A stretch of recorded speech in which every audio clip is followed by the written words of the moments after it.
आणि भागाबाईला मी मगाचपासून घाबरत होते की ठेवू की नको ठेवू तिला शेजारी, पण ठीक आहे आता मी तिला हात लावलाय. That's okay. खूपच गोड आहे, फारच बोलके डोळे आहेत तिचे.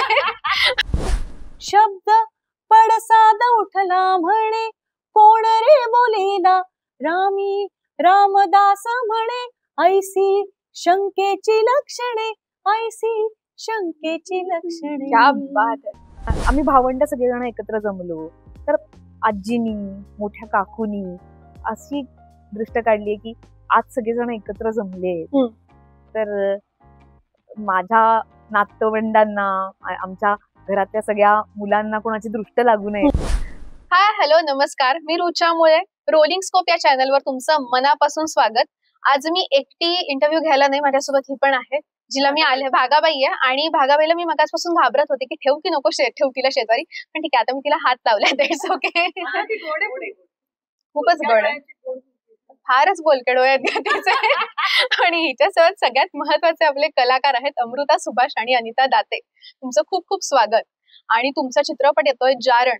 तर जारणचा ट्रेलर मी बघितला. फार वेगळ्या भूमिका आहेत दोघींच्या, प्रचंड वेगळ्या आहेत. म्हणजे अशा भूमिकांमध्ये कधी दोघींना इमॅजिनच केलं नाही असं काहीतरी आहे. हे जे पिन वगैरे आहेत ना, ते बघून असं वाटतं की नाही नाही अमृता तू अशी नाही आहे, असं नको, असं काहीतरी होतं.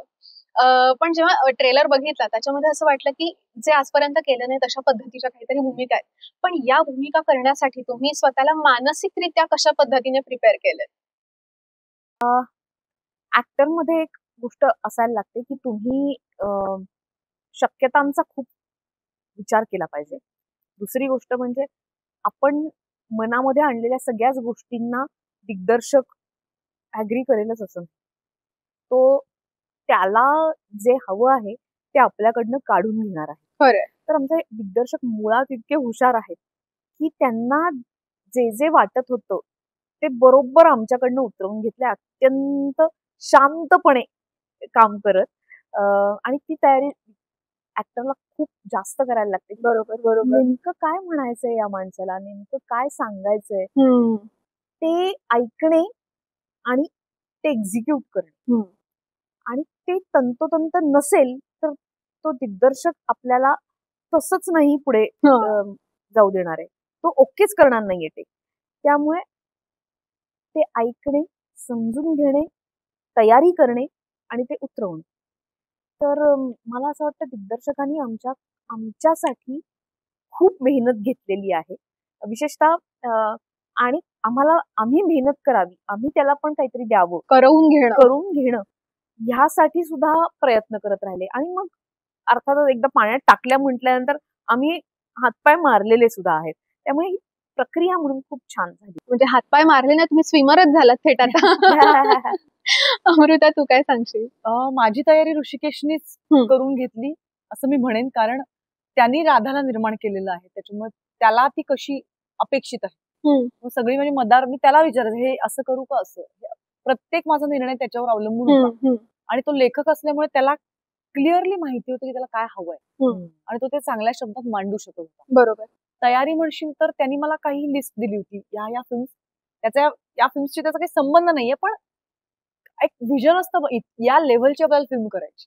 अभ्यास म्हणून काही चित्रपट मी पहिल्यांदा, कारण मी भयपट पाहिले नव्हते, मला खूप भीती वाटते त्याच्यामुळे मी नव्हते पाहिले. खूप भीती वाटते. त्यांनी ज्या पद्धतीचे सिनेमे त्यांनी खूप चांगलं केलं की मला त्यांनी काही विशिष्ट सिनेमे बघायला दिले त्याच्यामध्ये नाती होती, त्याच्यात फक्त भय नव्हतं, त्याच्यामध्ये नाती होती, त्याच्यामध्ये वेदना होती, त्याच्यामध्ये दुःख होतं आणि एक आर्तता होती, एक असोशी होती, आणि तशा प्रकारचे सिनेमे मला खूप टच झाले.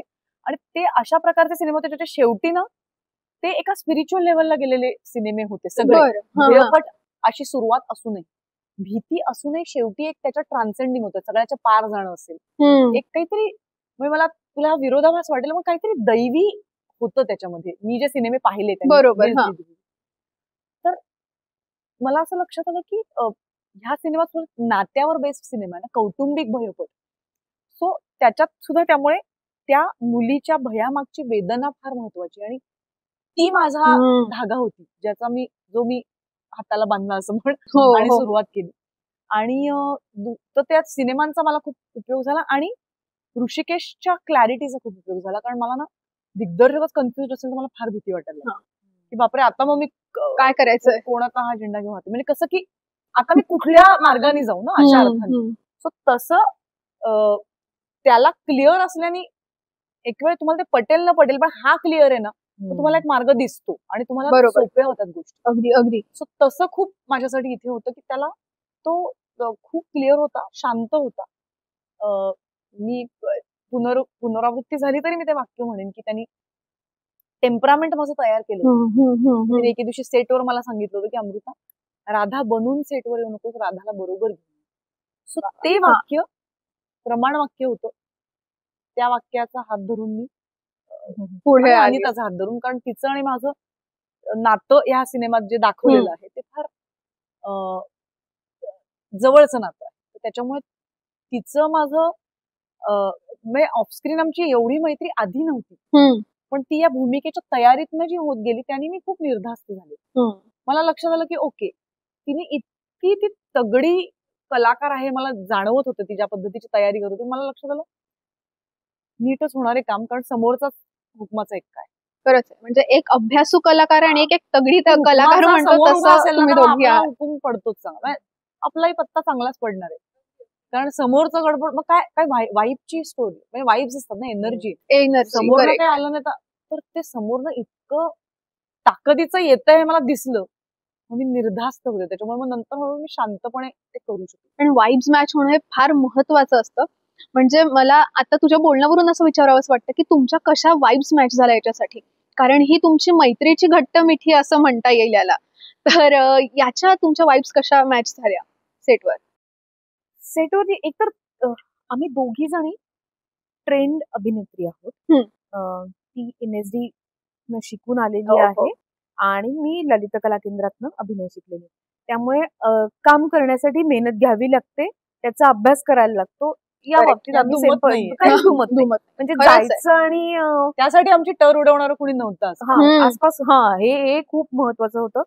आणि दोघींनी त्या विषयी एकत्र बसून मला हे वाटतंय, मला ते वाटतंय, इंटरॅक्शन, शेअरिंग, की या गोष्टी केल्या, ते वेगवेगळे किस्से, निरीक्षण, या सगळ्या गोष्टी करत करत आम्ही दिग्दर्शकाबरोबर हे सगळं शेअर करत हे केलं. आणि वाईब बद्दल आपण जे म्हणतोय की आत्ता ह्या घडीला म्हणजे दोन गोष्टी वाटतायत मला.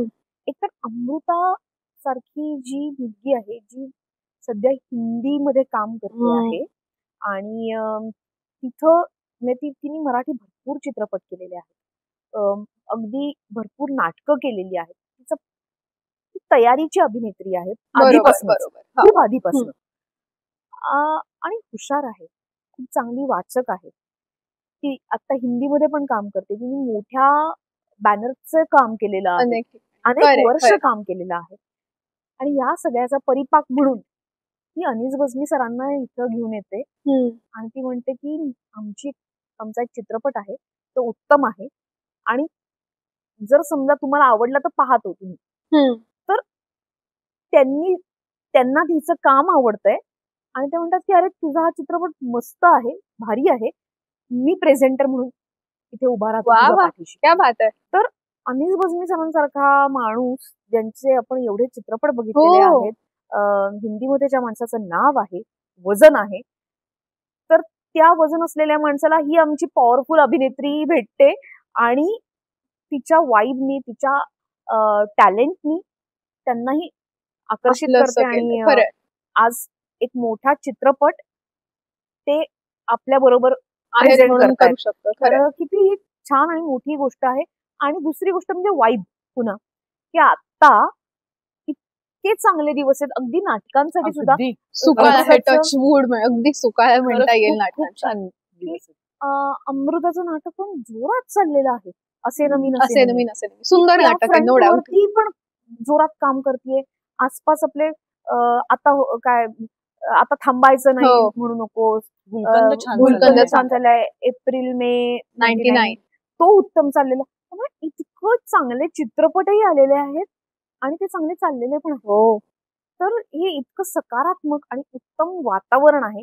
ही वाईब आहे ना, तर ते ही वाईब आम्हाला छान वाटते, उत्तम वाटते, पूरक वाटते, पोषक वाटते.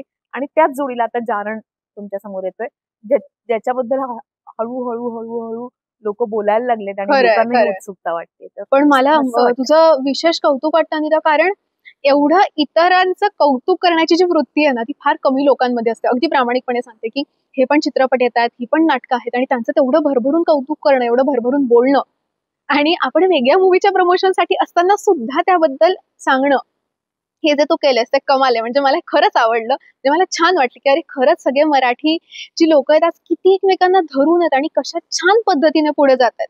आणि त्यामुळे खरंच सगळे चित्रपट म्हणा, नाटक म्हणा, नक्की पुढे जाणार यात काही शंका नाही. पण परत आपण जारणवर येऊयात की अमृता, जेव्हा आपण असे सीन करतो, म्हणजे आम्ही बिंग प्रेक्षक म्हणून बघताना सुद्धा असं होतं ना की तो सीन आपण घरी घेऊन जातो, म्हणजे डोक्यात कुठेतरी राहतं. फॉर दॅट मॅटर मी एक असाच भयपट बघितला होता आणि त्याच्यानंतर त्याच्यामध्ये असं होतं की कपाट उघडल्यावर वरून कोणीतरी येतं. तर मी अख्खा दिवस कपाट उघडलंच नाही. मी सारखा कोणीतरी नाही तर आई हो अशी उभी राहा बरं का, असं कर बरं का. हे खूप वाटायचं की असं वर बघायचं नाही, असंच बघायचं, आरसा बघायचा नाही. हे माझं झालेलं. तू अख्खा सीन करतेस त्याच्यामध्ये, पूर्ण मूव्ही आहे हा. तू असे कुठले सीन आहेत का ज्याची मनात अगदी जागा निर्माण झाली किंवा घर निर्माण झालं, बॅकअप म्हटल्यावरही ते डोक्यात असायचं? कधी कधी वाटायची भीती आणि म्हणजे माझं आता मुंबईतलं घर आहे ना, फार फार सुंदर घर आहे. समोर झाडं आहेत, ground आहे आणि खूपच माझं आवडतं घर आहे ते.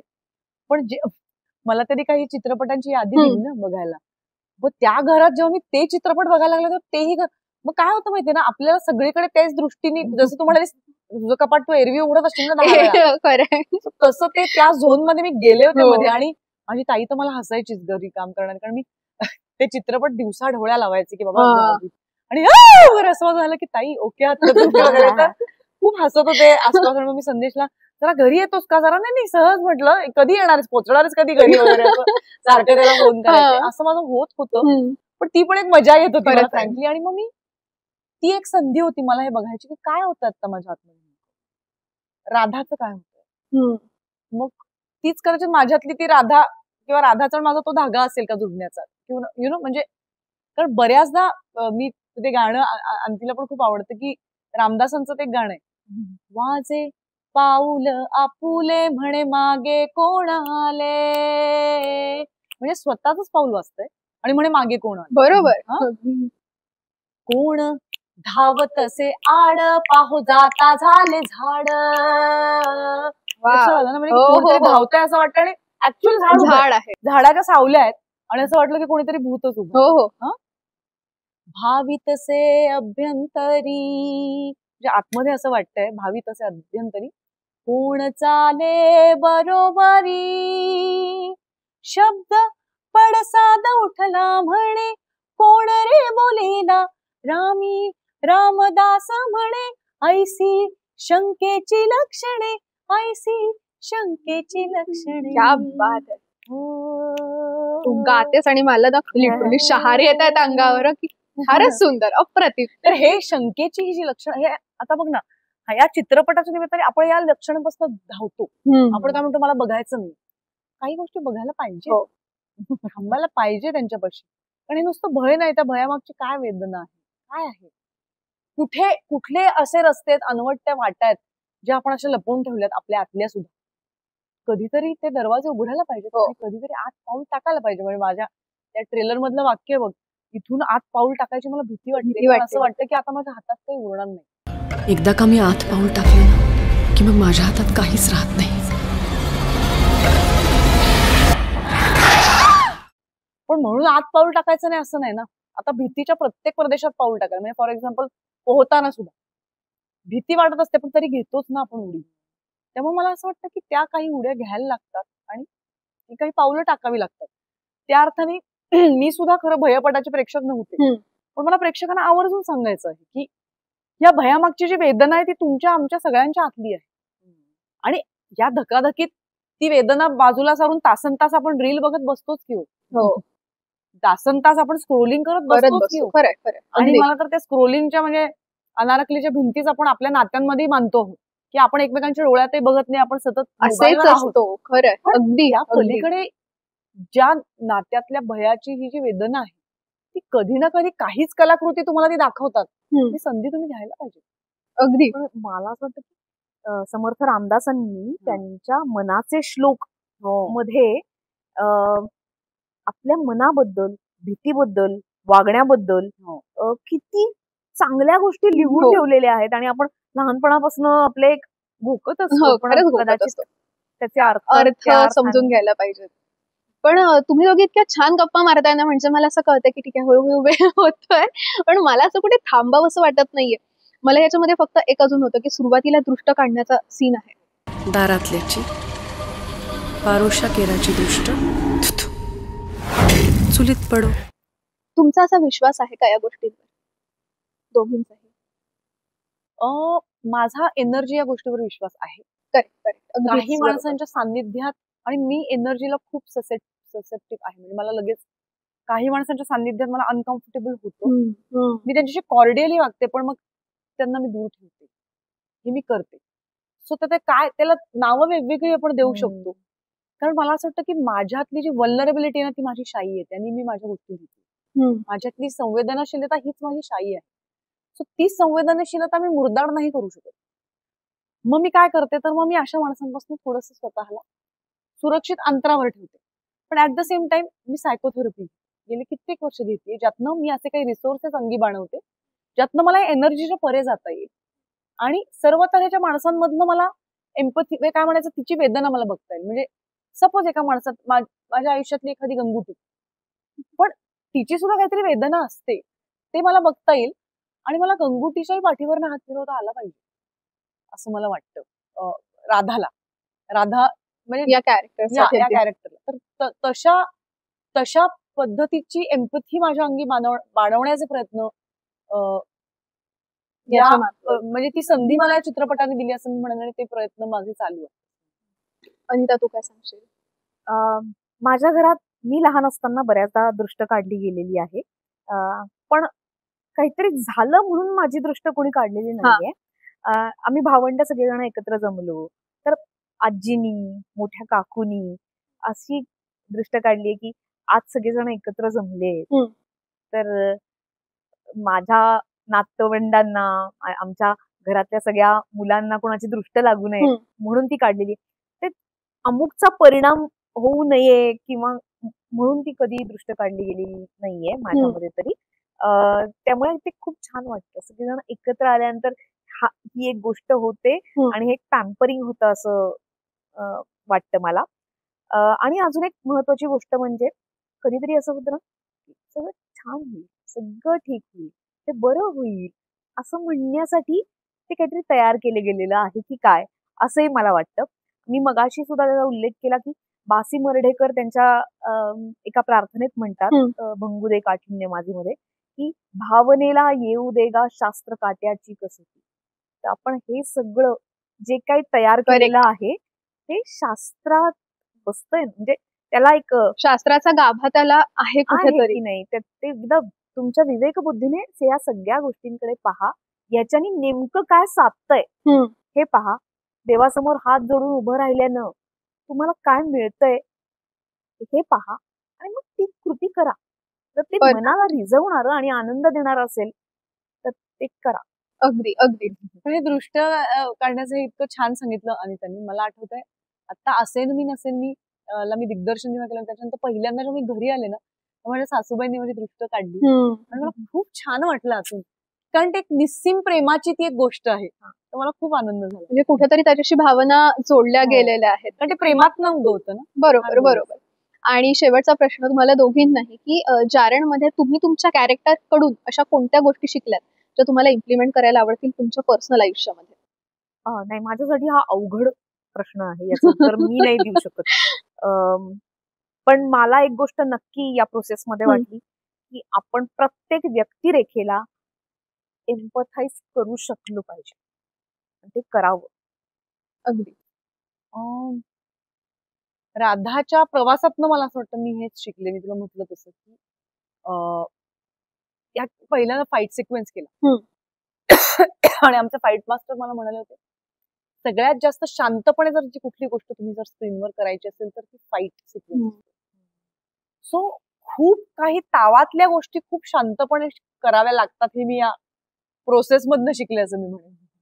आणि खूप अशा काही गोष्टी ज्यापासून आपण, मी अमृता म्हणून पळत होते, त्या गोष्टीला सामोरं जावं लागेल हे बळ कुठेतरी मला राधाकडनं मिळेल अशी मला आशा वाटते. मलाच नाही, प्रेक्षकांनाही मिळेल अशी अगदी अगदी.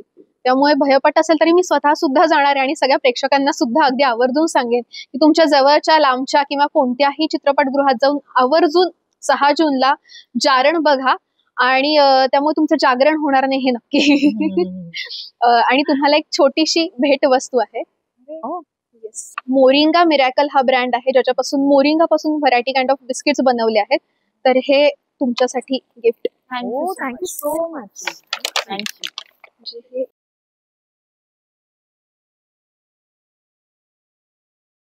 हे मोरिंगाचं तुम्ही डेफिनेटली ट्राय करा.